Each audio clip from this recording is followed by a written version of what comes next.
Hi,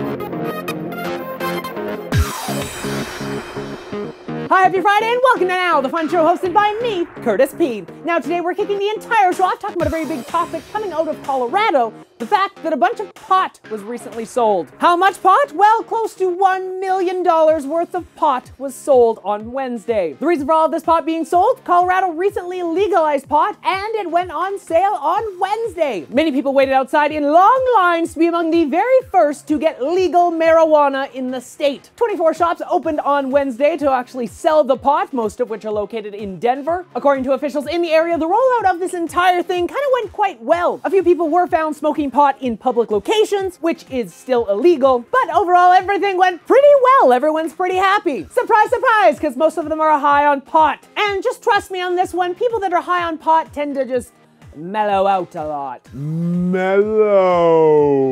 The current law, though, does dictate that you have to be 21 years of age to actually buy the legal pot. Regulators do fear, though, that this could be like alcohol and it could get into the hands of people underage. Colorado currently has hundreds of pending applications for recreational pot retailers, growers, and processors. Because, of course, there is major money to be made in legal drugs. If you thought illegal drugs were big, legal drugs even bigger. Next up, let's jump into the world of technology/gaming here. Many Steam users noted last night that the service wasn't really working. The Steam servers were being DDoS attacked, or denial of service attacked. Twitter user announced we're launching more DDoS attacks at Steam. Me and @Larcene. @Larcene also posted some photos online showing the software they were using to DDoS attack Steam. Currently, Valve has not responded to these outages, but many people took to Twitter to voice their concern with the outage of the platform. The pair, also known as Derp, also stated they were taking down Origin services for a little bit of time. They disabled the login servers, preventing many users from getting online and getting to games like Battlefield 4. EA, though, has yet to confirm any of this. Derp also took credit for disabling the League of Legends servers like last week. At the current time, they haven't released a reason as to why they keep taking down servers, but the constant server outages are causing a lot of problems for users. Currently, Steam and Origin, though, are completely back up and running. News in the online communication sector now, with Snapchat being hacked. Yes, the popular image sharing website has been hacked,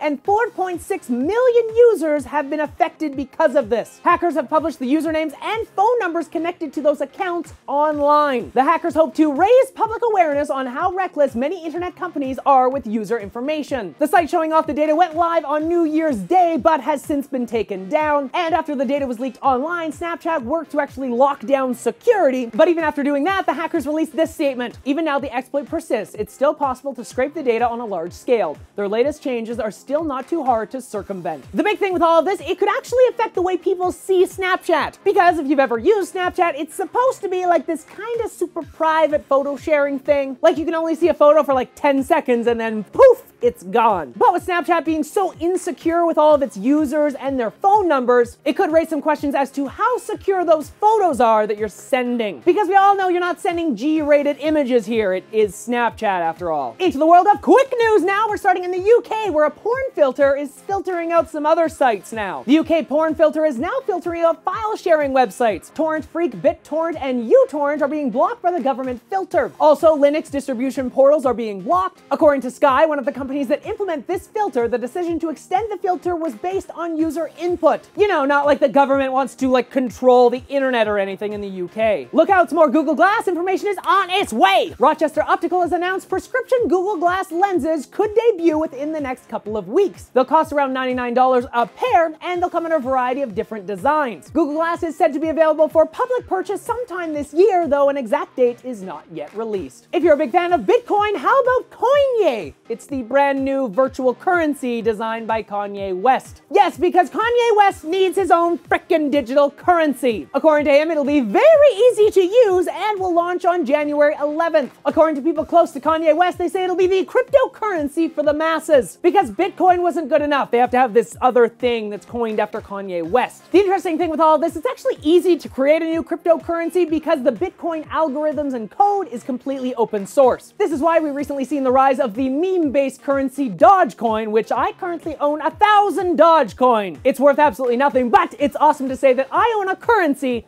based entirely on an internet meme. And last in the world of news today, it looks like a pair of physicists are actually searching for time travelers. Yes, that's right, Time travelers. When many people think of using time travel, they think of like two things, that being getting rich or gaining power in some sort of way. But what if people in the future were using time travel to gain information? Two physicists from the Michigan Technological University are looking for signs of time travelers online, saying that in the future maybe information has been lost, so coming back in time and gathering it back up could be something to do. They've been searching Twitter and Google Plus and even Bing from January 2006 until September of 2013 for signs of searches that didn't really fit that time. An example would be searching for searches of Pope Francis long before he was known as Pope or Francis, or searching for the comet Ison before it even became mainstream. Unfortunately, at the time, though, they have come up with absolutely no signs of time travelers, though don't think of that as a sign that time travelers are not here, because they just haven't left any data for us to see. So with that in mind, how do you think you would react if indeed there was evidence of time travelers? Not the tech that like we could actually use to travel through time,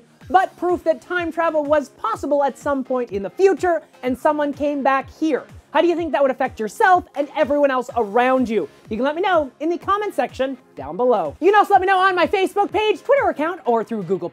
Links to all that and the other topics I talked about in today's episode in the description down below. Check out all the links down there, tons of really cool stuff. Of course, if you enjoyed today's show, why not hit that like button, subscribe, and maybe even share the show with your friends. Until next time, I'm Curtis Parody, and that's what's happening now.